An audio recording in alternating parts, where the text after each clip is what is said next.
नमस्कार साथियों, आप सभी को रिपब्लिक डे की हार्दिक शुभकामनाएं। आज है 26 जनवरी। आज हम यहाँ करंट अफेयर्स के सारे इंपॉर्टेंट क्वेश्चन और उसके स्टैटिस्टिक्स फैक्ट्स डिस्कस करेंगे। तो चलिए बिना समय बिताए शुरू करते हैं आज का पहला क्वेश्चन। तो सबसे पहला क्वेश्चन यहीं से होता है कि आज 26 जनवरी को जो हम रिपब्लिक डे सेलिब्रेट कर रहे हैं, यह कौन सा मतलब किस नंबर का रिपब्लिक डे है? तो यह है 77th रिपब्लिक डे। आज हम 77th रिपब्लिक डे सेलिब्रेट कर रहे हैं। नेक्स्ट देखते हैं कि इस बार की रिपब्लिक डे की थीम क्या है। मतलब रिपब्लिक डे परेड जो होती है उसकी थीम किस थीम पे आधारित ये बनाया गया है।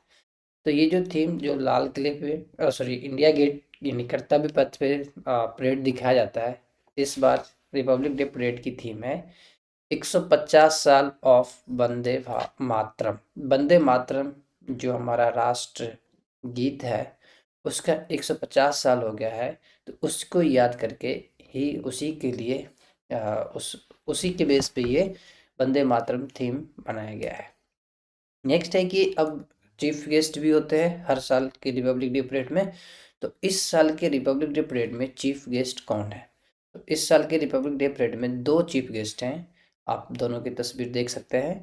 तो ये दोनों कौन है? ये दोनों यूरोप की जो काउंसिल और कमीशन है उनके प्रेसिडेंट हैं। यूरोपियन काउंसिल के president mister Antonio Costa and European commission के प्रेसिडेंट उर्सुला वॉन देर लियान। ये है उर्सुला वॉन देर लियान। ये दोनों ही इस साल रिपब्लिक डे परेड 2026 के लिए चीफ गेस्ट है। तो देखिए यहाँ से आपको रिपब्लिक डे परेड के चीफ गेस्ट साथ ही साथ अभी यूरोपियन काउंसिल और यूरोपियन कमीशन के प्रेसिडेंट कौन है वो दोनों पता चल गया। तो ये रिवीजन भी होता जाएगा और आपका करंट भी क्लियर होता जाएगा। तो इस तरह से पढ़ना ज़्यादा इंपॉर्टेंट होता है। तो चलिए नेक्स्ट देखते हैं। नेक्स्ट है कि हर साल रिपब्लिक डे से पहली पूर्व संध्या पे मीन्स यानी कि 25 जनवरी को प्रेसिडेंट के द्वारा पद्म अवार्ड का अनाउंसमेंट होता है। तो ये भी हो चुका है। तो अभी आपको बताना है कि पद्म अवार्ड कितने लोगों को कितने अवार्ड दिए गए हैं। तो देखिए इसका जो है टोटल आंसर है 131। लेकिन ये टोटल मीन्स जो पद्म अवार्ड होते हैं वो 3 श्रेणी होते हैं: पद्म विभूषण, पद्म भूषण एंड पद्मश्री। तो इस तीनों में मिला के टोटल 131 अवार्ड दिए गए हैं। देखिए ये क्या है, पाँच पाँच जो है पद्म विभूषण मिला है, 13 पद्म भूषण मिला है और 113 पद्मश्री मिला है। यदि आप इस तीनों को ऐड करते हैं तो वो 131 होता है। अब जो है इसमें से खास बात और समझने वाली बात है कि 19 अवार्ड जो है महिलाओं को दिया गया है। मतलब महिलाओं को भी देश की डेवलपमेंट में भागीदारी है उनके भी दिए जा रहे हैं। मीन्स मैंने आपको कल भी बताया, अब महिलाएं पहली वाली नहीं रही कि घर में ही रहना है, उनको आगे बढ़ना है, सशक्तिकरण की ओर बढ़े जा रहे हैं। ठीक है, अब मैंने बताया आपको कि पद्म अवार्ड 3 श्रेणियों में दिया जाता है। पद्म विभूषण जो उच्च श्रेणी की विशिष्ट से असाधारण और विशिष्ट सेवा के लिए प्रदान किया जाता है। यह हाईएस्ट है, सिविलियन अवार्ड है। इससे ऊपर भारत रत्न होते हैं पर पद्म में ये हाईएस्ट है। उसके बाद पद्म भूषण हुआ जो उच्च स्तर की विशिष्ट सेवा के लिए दिया जाता है। और पद्मश्री अवार्ड दिए जाते हैं किसी भी क्षेत्र में विशिष्ट सेवा के लिए। तो ये थे पद्म अवार्ड से रिलेटेड। अवार्ड से रिलेटेड है कि गौरव पदक भारत यानी कि गैलेट्रियन मेडल जो कि डिफेंस पर्सनल को दिया जाता है, कितने को दिया गया है? तो 982 लोगों को ये दिया गया है। नेक्स्ट है कि अभी जो है किसने वोटर्स एजुकेशन अवेयरनेस 2025 कैंपेन के लिए किस मीडिया को मतलब किस चैनल को, न्यूज़ चैनल को या मीडिया चैनल को ये अवार्ड मिला है? तो ये अपना आकाशवाणी, दूरदर्शन आकाशवाणी न्यूज़ चैनल जो है उसको वोटर्स एजुकेशन अवेयरनेस के लिए जो कैंपेन किया गया था 2025 में, जो 2025 में हमें पता था कि बिहार में चुनाव हुए थे और भी जो चुनाव हुए उसके कैंपेन के लिए आकाशवाणी को best campaign on voters education का अवार्ड दिया गया है। अवार्ड से संबंधित है वीर गाथा अवार्ड कितने लोगों को दिया गया है? अब ये देखिए, आप इमेज में देख सकते हैं कि यहाँ पे वीर गाथा अवार्ड में बच्चे को दिया जा रहा है, बच्चे के लिए है। तो इस पर भी हम डिस्कस करेंगे। इससे पहले जो भी हमने बताया कि वोटर्स के बारे में, तो आपको मैं एक दिन पहले बताया था कि वोटर्स नेशनल वोटर्स डे भी सेलिब्रेट किया जाता है। आप कमेंट में बताइए नेशनल वोटर्स डे सेलिब्रेट कब किया जाता है। तो भी देखिए, वीर गाथा पुरस्कार कितने लोगों ने, कितने को दिया गया है, तो ये टोटल 100 को। अब इसके बारे में कुछ स्टैटिस्टिक्स फैक्ट जानते हैं, जैसे कि 91 स्कूल्स से बच्चे को सेलेक्ट किए गए हैं। ये 3 कैटेगरी में दिए जाते हैं, और ये जो है एक जॉइंट पहल है किसके किसके बीच, defence and education, ministry of defence and education.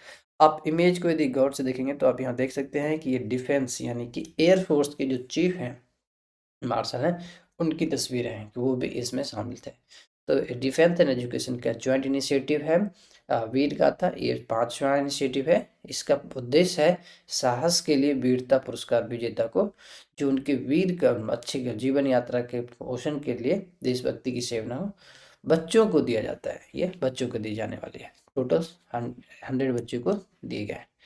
चलिए नेक्स्ट देखते हैं हम कि अभी सूरज कुंड इंटरनेशनल आत्मनिर्भर क्राफ्ट फेस्टिवल मनाया जा रहा था। इसका ट्रेडिंग पार्टनर कौन है, मतलब जो ट्रेडिंग पार्टनर, सॉरी, फेस्टिवल में जो है पार्टनर कंट्री कौन है। मैंने आपको कल बताया था कि इंडिया भी है गल्फ फूड की पार्टनर, होस्टिंग पार्टनर है।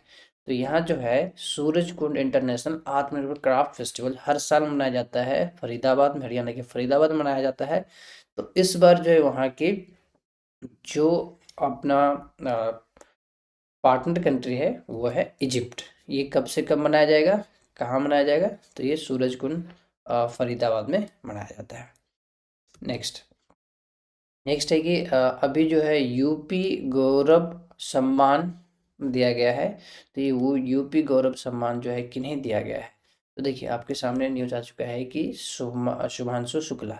पर ये इकलौते नहीं हैं जिनको इस साल यूपी उत्तर प्रदेश गौरव सम्मान दिया गया है। टोटल 5 को दिया गया है, 4 और है, जिनमें से एक अलग पांडे हैं, आप फेमस जानते हैं, फिजिक्स वाला, पीडब्ल्यू के बारे में उनके फाउंडर हैं। उसके बाद रश्मि आर्या हैं, फिर हरोम पनवर हैं, फिर सुधांशु सिंह हैं। ये 5 महानुभूति हैं जिनको उत्तर प्रदेश गौरव सम्मान से सम्मानित किया गया है। ये आप देख सकते हैं यूपी के सीएम योगी आदित्यनाथ और ये अपने home minister Amit Shah ji medal, ये सम्मान प्रदान करते हुए ये दिया जाता है।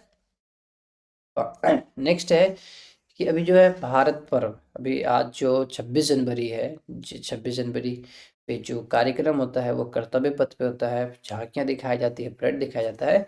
फिर इन सभी को ले जाके लाल किले के पास प्रदर्शनी किया जाता है, दिखाया जाता है एक मेले के तौर पे। तो इसे हम भारत पर्व कहते हैं। तो ये भारत पर्व कहाँ मनाया जाता है, तो ये लाल किले पे मनाया जाएगा। लाल किले पे ध्यान से समझिए, 26 जनवरी के दिन परेड और प्रदर्शनी कर्तव्य पथ यानी इंडिया गेट पे होती है, और फिर उसी सभी को एक मेले के रूप में लाल किला पे लगाया जाता है। वो 27 जनवरी से 31 जनवरी तक लाल किले पे रहेगी, उसकी एंट्री फ्री है। तो पूछा जा सकता है कि भारत पर्व कब और कहाँ मनाते हैं, तो उसके बारे में भी आपको बताया जा चुका। तो चलिए अब थोड़ा सा रिवीजन करते हैं। रिवीजन क्वेश्चन में आज हम देखेंगे सिर्फ इम्पॉर्टेंट डे, कुछ रिसेंटली जो इम्पोर्टेंट डे सेलिब्रेट किए गए हैं, ऑब्जर्व किए गए हैं, उसके बारे में। तो जैसे नेशनल यूथ डे 12 जनवरी को स्वामी विवेकानंद जी के जन्म दिवस को याद करके ये मनाया जाता है। पराक्रम दिवस 23 जनवरी को, अभी हमने रिसेंटली बताया, सुभाष चंद्र बोस जी की जयंती को याद करके पराक्रम दिवस मनाते हैं 23 जनवरी को। वर्ल्ड ब्रेली डे 4 जनवरी को, जो लुइस ब्रेल थे, जो अंधे लोगों के पढ़ने की लिपि को तैयार किए थे, उनकी जन्म दिवस को याद करके 4 जनवरी को वर्ल्ड ब्रेली डे सेलिब्रेट किया जाता है। नेशनल स्टार्टअप डे 16 जनवरी को मनाया जाता है। नेशनल गर्ल्स चाइल्ड डे आपको अभी बताया महिलाओं के सशक्तिकरण के बारे में, 19 वुमेन्स को भी पद्म अवार्ड दिया गया है। तो देखिए उसी का एक इनिशिएटिव ये भी है कि नेशनल गर्ल चाइल्ड डे, बच्चों में लड़कियों की संख्या को बढ़ाने, उसको कोशिश करने के लिए भी एक ये इनिशिएटिव लिया गया है। तो हम 24 जनवरी को सेलिब्रेट करते हैं। वर्ल्ड हिंदी डे 10 जनवरी को सेलिब्रेट करते हैं। अब जैसे ही हिंदी दिवस के बारे में पढ़ा जाए तो दो हिंदी दिवस होते हैं, एक वर्ल्ड हिंदी दिवस होते हैं और एक राष्ट्रीय हिंदी दिवस होते हैं। वर्ल्ड हिंदी डे में 10 जनवरी, नेशनल हिंदी डे 14 सितंबर को मनाते हैं। तो ये थी आज की इम्पोर्टेंट क्वेश्चंस, करंट अफेयर्स, उसके स्टैटिक्स। तो आप पढ़ते रहिए, आगे बढ़ते रहिए, हम फिर मिलेंगे अगले वीडियो में करंट अफेयर्स और अच्छे स्टैटिक्स के साथ। तब तक बाय। एक बार फिर से हैप्पी रिपब्लिक डे।